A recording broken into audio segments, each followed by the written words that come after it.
ఒక కుర్రోడు బాగా కష్టపడి చదివి ఒక ₹1,00,00,000 ఉద్యోగం సంపాదించాడు. వాళ్ళ నాన్న జనరల్‌గా బట్టలు కుట్టుకునేటువంటి మామూలు దర్జీ, టైలర్ అంటారు కదా! సో, టైలర్ అనమాట. చాలా చిన్న ఇల్లు, చిన్న కుటుంబం. సో, అది కూడా సిటీల్లో అక్కడిక్కడ పెద్ద రిచ్‌గా బట్టలు కుట్టేటువంటి టైలర్ కూడా కాదు. జనరల్‌గా ఒక కామన్ టౌన్‌లోనో, ఊర్లోనో సో, బట్టలు కుట్టుకునేటువంటి టైలర్. ఏంటంటే అలాంటి టైలర్లకు కూడా ఏంటంటే కొంత డబ్బులు అనుకున్నంత రావు, రీజనబుల్గానే వస్తాయి. పాపం రోజంతా వాళ్ళు కాళ్ళతోటి కుట్టి ఏంటంటే ఆ మిషన్ ఇలా తొక్కి వాళ్ళు ఏంటంటే ఫిజికల్గా హార్డ్ వర్క్ ఉంటుంది, అది మెంటల్గా హార్డ్ వర్క్ ఉంటుంది. మెంటల్గా హార్డ్ వర్క్ ఏంటంటే ఆ డబ్బులు ఏదైతే ఉందో కొంతమంది ఇస్తారు, కొంతమంది ఇవ్వరు, కొంతమంది రేపిస్తామంటారు, ఒక్కోసారి ఎగ్గొట్టే వాళ్ళు ఉంటారు. దీంట్లో కూడా వాళ్ళంత కష్టపడిన తర్వాత అయ్యో పాపం మనం గ్యారంటీ ఇద్దాము అని అనుకునే వాళ్ళు కూడా ఉండరు. ఒక్కోసారి పోతుంటాయి చాలా. అది కూడా ఒక కైండ్ ఆఫ్ ఏ బిజినెస్సే కదా ఇప్పుడు, అంటే చేసేది ఉద్యోగం టైపే, కానీ అలా పోయేవి కూడా ఉంటాయి. ఈ అన్నిటి మధ్య ఆయన కష్టపడతా పిల్లోడిని చదివించుకుని ఆ పిల్లలతో పాపం వాళ్ళకి ఏదో ఒక మంచి దారి చూపించాలని ఖచ్చితంగా అమ్మ నాన్న ఇద్దరు కష్టపడుతూ ఉంటారు అన్నమాట. వీలైతే అమ్మ ఎక్కడన్నా పని చేస్తూ ఉంటుంది. కొంతమంది అయితే అది కూడా ఉండదు, పాపం వాళ్ళు ఇంట్లోనే ఉంటారు, ఇల్లు చూసుకుంటూ ఉంటారు. వచ్చే డబ్బులతోటి కష్టంగా జాగ్రత్తగా బతుకుతూ ఉంటారు అనమాట. ఎక్కువ అంటే కోరికలు ఉన్నా కానీ చంపుకుంటారు పిల్లల్ని చదివించడం కోసం. అలాంటి కుటుంబంలో ఒక పిల్లగాడికి ₹1,00,00,000 జాబ్ వచ్చిందట. నిన్న నేను టీవీలో చూసాను అనమాట ఆ వీడియో. ఓకే, నాకు చాలా ఇంప్రెసివ్గా అనిపించింది. ₹1,00,00,000 అంటే నాట్ ఏ జోక్. ఇప్పుడున్న సిచ్యువేషన్లో ఇంత అన్సర్టనిటీలో అలాంటి జాబ్ రావటం. అలాంటి వాళ్ళు ఎంతమంది ఉన్నారంటే ఉన్నారు, కానీ చాలా తక్కువ మంది ఉన్నారు. ఐఐటి నుంచి ఉన్నారు చాలామంది. ఓకే, ఎన్ఐటి నుంచి కూడా కొంతమంది ఉన్నారు. 50 లక్షలు, 60 లక్షలు, 70 లక్షలు ప్యాకేజీ. సో ఇలాంటి వాళ్ళు ఈజీగా హైలైట్ అవుతుంటారు, టక్కన పేపర్లలో వస్తుంటారు, న్యూస్ పేపర్లలో, మీడియాలలో వీళ్ళు వెళ్ళటం, ఇంటర్వ్యూలు చేయటం. సో అందరికీ ఎందుకు ₹1,00,00,000 ఉద్యోగాలు రావు? ఓకే, ఎక్కువగా ₹1,00,00,000, 1,50,00,000, 2,00,00,000 ఐఏఎస్లు, ఐపీఎస్లు, ఈ ఏదైనా మంచి ఒక టాప్ క్వాలిటీ ఎంబీబీఎస్లు, మన ఫీజులు కట్టకుండా జాయిన్ అయ్యేటువంటి ర్యాంక్, వీళ్ళందరి పేరెంట్స్ చూడండి ఒకసారి మీరు. చాలా లో స్టాండర్డ్స్లో ఉన్నటువంటి పేరెంట్స్. పాపం వాళ్ళకి అంటే తక్కువ సంపాదన, ఉద్యోగాలు సరిగ్గా ఉండవు. వాచ్మెన్లని, ఆటో డ్రైవర్లని, లేకపోతే ఇట్లా టైలర్స్ అని, లేకపోతే ఊర్లలో ఏదైనా చిన్న పని చేసుకునే వాళ్ళని, వాళ్ళ కష్టం చాలా పాపం అసలు. అంటే నిజంగా ఒక్కోసారి బట్టలు కూడా కొనుక్కోరు. పిల్లలకి బట్టలు కొని పెడదామని మనం కొనుక్కుంటే ఒక జత బట్టలు ఖర్చు అయితే ఏమో అని అంత కష్టంగా బతుకుతారు. వాళ్ళ పిల్లలందరూ 100% సక్సెస్ అవుతారు. డిఫరెన్స్ ఏంటి? మిడిల్ క్లాస్లో ఉండే వాళ్ళ పిల్లలు ఎంతమంది ఇలాగా 1,50,00,000, 2,00,00,000 ప్యాకేజీలకు వెళ్తున్నారు. సో చదివామా, మనకి జాబ్ వచ్చిందా, 5 లక్షలు, 10 లక్షలు, 15 లక్షలు, కొంచెం నెమ్మదిగా నెక్స్ట్ లెవెల్కి ఎదిగితే కొద్దిగా 25 లక్షలకి, ఏది పోన్ గ్రాడ్యువల్ గ్రోత్లో. అంతే తప్ప ఇంత పెద్ద వాటికి ఎందుకు ఏం చేయలేకపోతున్నారు మిడిల్ క్లాస్ వాళ్ళు అనేది ఈ పర్టికులర్ వీడియోలో మనం మాట్లాడుకుందాం. సో హాయ్, నా పేరు Yoganan, welcome to Yogi viewpoint. First of all ఏంటంటే నాకు అర్థమైంది, చాలామంది ఐఏఎస్, ఐపీఎస్ మీరు చూసే ఉంటారు, పేపర్లలో వేస్తూ ఉంటారు కొన్ని ఆర్టికల్స్. ఆటో నడిపే అతని కూతురు ఐఏఎస్ సెలెక్ట్ అయిందని, రిక్షా దొక్కే అతని కొడుకు ఐపీఎస్ సెలెక్ట్ అయ్యాడని, లేకపోతే ఇంకేదో వాచ్మెన్ కొడుకు ఐఐటీలో 2.5 కోట్లు జాబ్ కొట్టాడని, ఇలా ప్రౌడ్గా వేస్తూ ఉంటారు. ఎందుకు అంటే విలేజ్లలో ఉండేవాళ్ళు కానీ వీళ్ళంతా ఏంటంటే యాక్చువల్గా ఎందుకు వాళ్ళంతా టాపర్స్ అవుతారు అంటే వాళ్ళు మొదటి నుంచి కష్టపడి బతుకుతూనే ఉంటారు. సో తల్లిదండ్రులు ఏంటంటే రీజనబుల్గా, అంటే ఇప్పుడు ఆ ఎంప్లాయీని తీసుకుందాం, ఒక ఆఫీస్ ఎంప్లాయీని, ఒక గవర్నమెంట్ ఎంప్లాయీని, ఎవరైనా తీసుకుందాం. ఓకే, మంచి సిటీలో మంచి ఇంట్లోనే ఉంటారు, అన్ని ఫెసిలిటీస్ బాగుంటాయి. సో వాళ్ళ పిల్లలు మంచి స్కూళ్ళల్లో చదువుతుంటారు. వీళ్ళేంటంటే ప్రతి రూపాయికి ఆలోచించేటువంటి ఫ్యామిలీస్ అన్నమాట.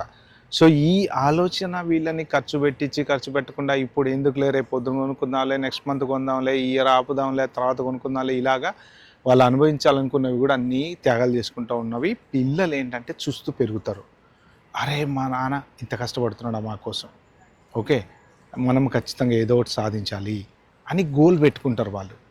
దాంతోపాటు కొంతమంది తల్లిదండ్రులు ఏదైనా పనులు చేస్తున్నారు అనుకోండి, షాపులలోనో అక్కడో ఇక్కడో, పిల్లలు కూడా వెళ్ళి వాళ్ళతో పాటు పని చేస్తూ ఉంటారు. దానివల్ల ఏమవుతుందంటే చాలామంది పని చేస్తారు. ఇప్పుడు తల్లులు కొంతమంది అక్కడ ఇళ్ళల్లో ఇక్కడ ఇళ్ళల్లో పనిచేసే ఉంటారు కదా, అప్పుడప్పుడు వాళ్ళ పిల్లల్ని పంపిస్తుంటారు వీళ్ళు వెళ్ళలేనికి, హెల్త్ బాగాలేని టైంలో. సో ఇలాగా ఇప్పుడు ఫాదర్ ఎక్కడన్నా పని చేస్తున్నాడు, ఆయన వెళ్ళలేడు, కొడుకు వెళ్తాడు. చదువుకుంటున్నాయి చదువు జరుగుతూనే ఉంటుంది, వెళ్తారనమాట. ఎందుకు అంటే సపోర్ట్ అనమాట.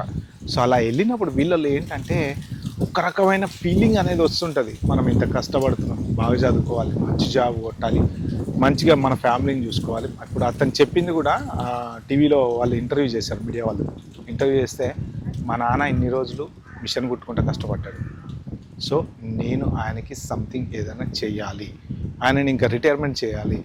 నాకు ఆ పిల్లోడి మాటలు ఆ ఏజ్కి ఎంత మెచ్యూర్డ్గా మాట్లాడాడంటే, ఇంకా మా నాన్న పడ్డ కష్టం జాలిగా ఆయన నేను జస్ట్ పక్కన కూర్చోబెట్టేస్తా, నేను హ్యాపీగా నేను చూసుకుంటాను మా అమ్మని నాన్నని. ఎంత హ్యాపీ ప్రౌడ్ ఫీల్ అవుతారు వాళ్ళు. అంత పెద్ద కంపెనీలో జాబ్ కొడితే కొడుకు ఆ కష్టమంతా మర్చిపోతారు. మరి మిడిల్ క్లాస్ వాళ్ళకి వచ్చేటప్పటికి ఎందుకు అవ్వట్లేదు అంటే చెప్తా. ఫస్ట్ ఆఫ్ ఆల్ గరాబా. నేను చెప్పే తప్పు అయితే కింద కామెంట్లో మెన్షన్ చేయండి, కానీ ఒకటి గుర్తుపెట్టుకుని, నేను అందరికీ చెప్పట్లా, అందరూ అన్నట్లా. ఓకే, చేతికి 5,000 ఉన్నాయి, 5 సమానమా? ఇందులో 2, 3 ఉంటాయి. మిగిలిన వాళ్ళు మంచి టాపర్స్ ఉన్నారు, మిడిల్ క్లాస్లో ఉండి టాపర్స్ అయిన వాళ్ళు ఉన్నారు. ఓకే, అది ఇక డిపెండ్స్ అనమాట. బై డిఫాల్ట్ కొంతమంది క్లెవర్ అయితే ఆటోమేటిక్గా వాళ్ళు క్లెవర్ అవుతారు, వాళ్ళు ఐఐటీలు కొట్టిన వాళ్ళు ఉన్నారు, ఎంబీబీఎస్లు కొట్టిన వాళ్ళు ఉన్నారు. సో అది డిఫరెంట్ స్టోరీ. బట్ రీజనబుల్లీ ఒక 70 to 80% ఏంటంటే ఇంటర్కి రాగానే బండి. ఓకే, 18 కూడా రావు పిల్లలకు.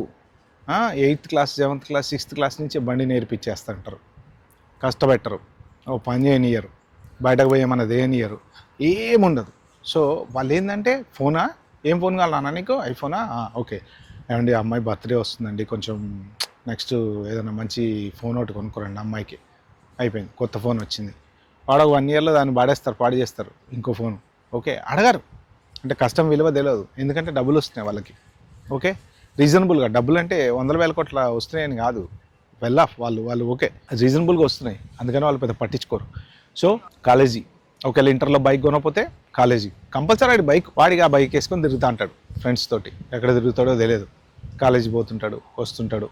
ఓకే, రొటీన్ లైఫ్ నడుస్తుంది, చదువుకుంటాడు, చదివే వాళ్ళు బాగానే చదువుతున్నారు, క్యాంపస్ ఇంటర్వ్యూలు వస్తాయి, జాబ్ వస్తుంది, starting with 3 lakhs 5 lakhs 6 lakhs 7 lakh package వస్తుంది. ఇందులో చెప్పండి వాడికి ఈ రొటీన్గా చిన్నప్పుడు మంచి ప్రైవేట్ స్కూల్లో చదివించాడు వాళ్ళ నాన్న, ఇంటర్మీడియట్ మంచి చైనా స్కూల్లోనే ఇంకెక్కడో అక్కడిక్కడ మంచి స్కూల్లోనే చదివించాడు, డొనేషన్లు కట్టి అవి కట్టి ఇవి కట్టి, మిడిల్ క్లాసే బట్ స్టిల్ మంచి స్కూల్లోనే మంచి కాలేజీలోనే చదివించాడు. బీటెక్ వచ్చేటప్పటికి బండ్లు గిండ్లు అన్నీ కొనిపెట్టాడు విపరీతంగా, మంచిగా వాడు చదువుకున్నాడు, మంచిగా కాలేజీకి బండ్ల మీద వెళ్తున్నాడు, ఫ్రెండ్స్తో తిరుగుతున్నాడు, అన్నీ చేస్తున్నాడు. సో ఎక్కడ వాళ్ళ నాన్న వీడికి ఏం లోడ్ చేయాలా, వీడియో దారి తప్పలా. కానీ మరి ₹1,00,00,000 ప్యాకేజ్ ఇంకెందుకు రాలేదు, 1.5 2 కోట్ల ప్యాకేజ్ ఎందుకు రాలేదు అంటే ఒక స్టాండర్డ్ సెట్ ఆఫ్ లైఫ్ స్టైల్కి వీళ్ళు అలవాటు పడిపోయారు. ఫోన్ అడగంగానే ఫోన్ కొనలేదు అనుకోండి, ఊరుకోడు. ఆ ఫ్రెండ్కి ఫోన్ ఉంది కదా, రచ్చ చేస్తాడు వాడు ఇంట్లో. అమ్మాయికి అడిగింది కొనలేదనుకోండి, రచ్చ చేస్తుంది. ఎందుకంటే చిన్నప్పటి నుంచే వాళ్ళకి ఆ ఫెసిలిటీస్ అనేవి, అది వాళ్ళ తప్పు కాదు, అలవాటు అయిపోయింది. అలాగా జనరేషన్ గ్యాప్ వచ్చింది, జనరేషన్ చేంజ్ వచ్చింది, అలాగా ఆ ఫెసిలిటీస్ ఇస్తూ పోయారు. ఇప్పుడు మనం ఫస్ట్ చూసుకున్న ఎగ్జాంపుల్లో ఆ పిల్లగాడు ఒక ఆండ్రాయిడ్ ఫోన్ కొనుక్కోవాలంటే వాళ్ళ నాన్న తల కింద తపస్సు చేసినా అంత అడిగినంత ఐఫోన్లు లక్షలు పెట్టి తెచ్చి వెళ్ళాడు, ఫోన్ కొనిస్తాడు ఖచ్చితంగా. అవసరానికి ఫోన్ కావాలి అంటే వాళ్ళ నాన్న పాపం ఎట్లా వేసి అప్పు చేసి ఒక 5,000 10,000 కొనిస్తాడు. కానీ 50,000 ₹1,00,000 పెట్టి ఐఫోన్ కొనివ్వడు. దానికి ఆ పిల్లోడు అడ్జస్ట్ అయిపోతాడు, ఎందుకంటే ఇంతకన్నా మనం ఎఫర్ట్ చేయలేము అనే విషయం వాడికి చిన్నప్పటి నుంచి తెలుసు. కానీ వీళ్ళకి అది తెలీదు.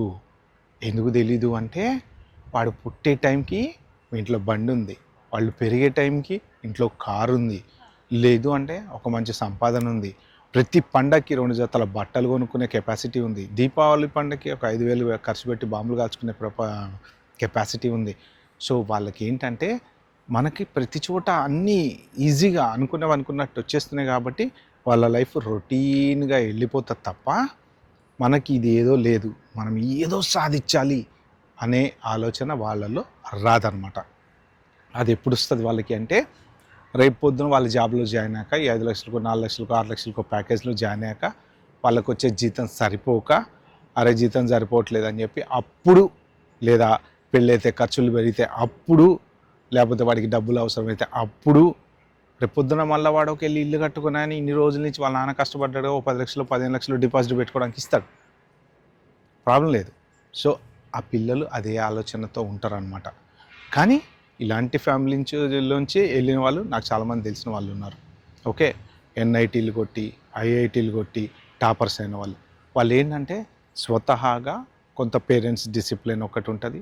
వీళ్ళు ఏంటంటే బార్న్ క్వాలిటీ, అది మనం ఏం చేయాలి, అది బార్న్ క్వాలిటీ అంతే. ఇక వాడికి చదవరని చెప్పే పని లేదు, చిచ్చోర్లా తిరుగుతుంటాడు. నా క్లాస్మేట్స్ 2 ఉన్నారు, చిచ్చోర్లాగా తిరుగుతుంటారు. ఎప్పుడు చూస్తే అసలు ఆడు ఇంటర్ పాస్ అవుతాడా లేదా మనం కట్ చేస్తే ఐఐటి. వాళ్ళు ఏంటంటే they just born with that quality. చిన్నప్పటి నుంచి నాతో చదువుకున్న స్టూడెంట్లు ఉన్నారు, ఐఐటీలో ఉన్నారు.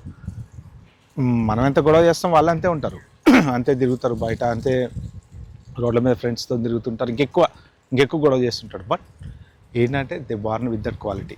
వాడికి ఒకసారి చదివితే ఎక్కిపోద్ది, వాడికి నాలెడ్జ్ వచ్చేస్తాయి ఆటోమేటిక్గా. అదే ఏంటంటే వాడు ఏదైనా ఈజీగా ఎక్కిపోతుంది, వాడికి ఆ నాలెడ్జ్ ఈజీగా వచ్చేస్తుంది. సో వాళ్ళు ఆబ్వియస్లీ ఇలాంటి ప్యాకేజీలలోకి వీటిలోకి వెళ్ళిపోతారు.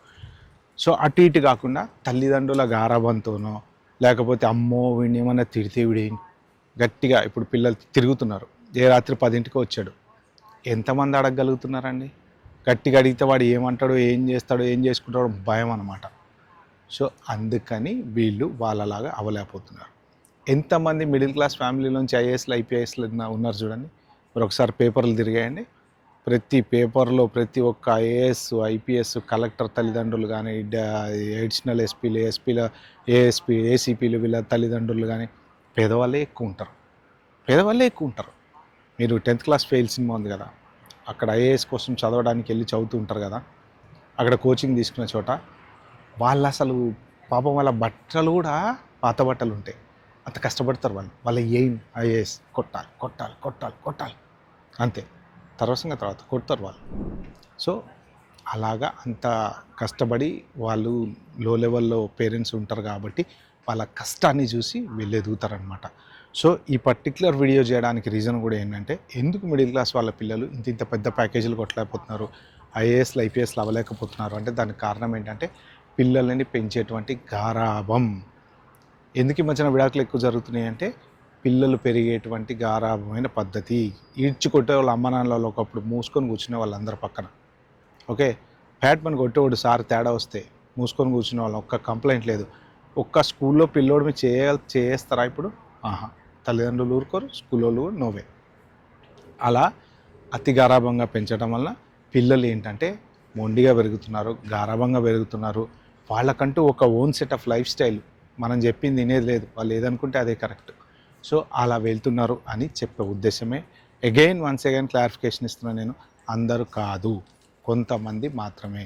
సో ఆ పిల్లలు అందరూ కూడా కష్టపడి పెరగడానికి, కష్టంతో ఒక జనరేషన్ ఎలా పెరిగిందో అలా ఆలోచన విధానం అనేది వస్తే ఆటోమేటిక్గా వాళ్ళు కూడా మంచి టాప్ ర్యాంకులు, టాప్ జాబులు, ఐఏఎస్ ఐపీఎస్లు అవుతారనేది నా ఉద్దేశం.